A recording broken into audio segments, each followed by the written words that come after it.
Kenya president force to cut లో loose Indian billionaire. So సింపుల్గా ఇక్కడ ఏంటి, అదానికి సంబంధించినటువంటి అంశం న్యూస్లో ఉంది. సో అంశం ఏంటి అంటే, ఈ అదానికి సంబంధించినటువంటి కంపెనీస్ ఏవైతే ఉన్నారో వారు విద్యుత్ అమ్మేదానికి సంబంధించి అగ్రిమెంట్స్ ఏవైతే ఉన్నాయో అగ్రిమెంట్స్లో భాగంగా కొంత లైక్ బ్రైబ్స్ ఇచ్చారు అనేటువంటి అంశం అయితే మనకి న్యూస్లో కనిపిస్తూ ఉంది. ఓకేనా. సో ఆ కోవలోనే ఏదైతే అంబానీకి చెందినటువంటి కంపెనీలు కెనియా దేశంలో పెట్టుబడులు పెడతా ఉన్నాయో, లైక్ ట్రాన్స్పోర్ట్ రంగానికి సంబంధించి కానీ ఎనర్జీ రంగానికి సంబంధించి కానీ ఈ పెట్టుబడులు పెడతా ఉన్నాయో వాటి మొత్తాన్ని కూడా కెనియా దేశం క్యాన్సిల్ చేసుకోవడం జరిగింది అండి. అర్థమైందా. సో అట్లా ఇది న్యూస్లో ఉంది.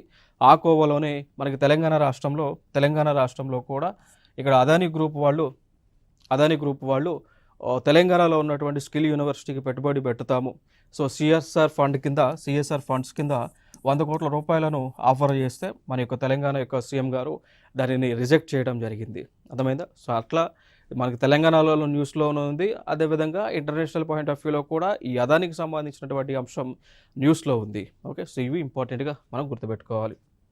నెక్స్ట్ ఇంకొక అంశం మనం చూద్దాం. ఇక్కడ నాగాల్యాండ్ అనేటువంటి ఒక రాష్ట్రం ఏదైతే ఉందో, సో ఈ రాష్ట్రంలో ఒక ఫెస్టివల్ని జరుపుతూ ఉంటారు. దానినే హార్న్బిల్ ఫెస్టివల్ అంటాం. నాగాల్యాండ్ రాష్ట్ర వ్యాప్తంగా కూడా హార్న్బిల్ అనేటువంటి ఒక ఫెస్టివల్ని జరుపుతూ ఉంటారు. మరి ఈ ఫెస్టివల్ ఏదైతే జరుపుతా ఉన్నారో ఈ ఫెస్టివల్కి కానీ వివిధ దేశాల వాళ్ళు ముందుకు వచ్చారు. లైక్ మేము కూడా ఫెస్టివల్లో పాల్పంచుకుంటాం, అదేవిధంగా ఫెస్టివల్లో లైక్ ఇంకా కావాల్సినటువంటి ఫెసిలిటీస్ అన్నీ కూడా మేము ప్రొవైడ్ చేస్తామని వీళ్ళు ముందుకు వచ్చారు. అట్లా ముందుకు వచ్చినటువంటి దేశంలో వన్ ఆఫ్ ద కంట్రీ వచ్చి జపాన్ అనేటువంటి దేశం అండి. అర్థమైందా.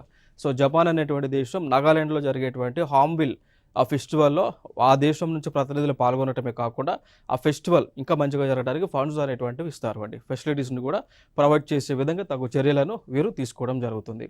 దాంతోపాటు మేఘాలయ అనేటువంటి ఒక దేశం కూడా మేఘాలయ అనేటువంటి ఒక రాష్ట్రము కూడా ఈ నాగాల్యాండ్లో జరిగేటువంటి ఫెస్టివల్కి సపోర్ట్ చేయడం జరిగింది.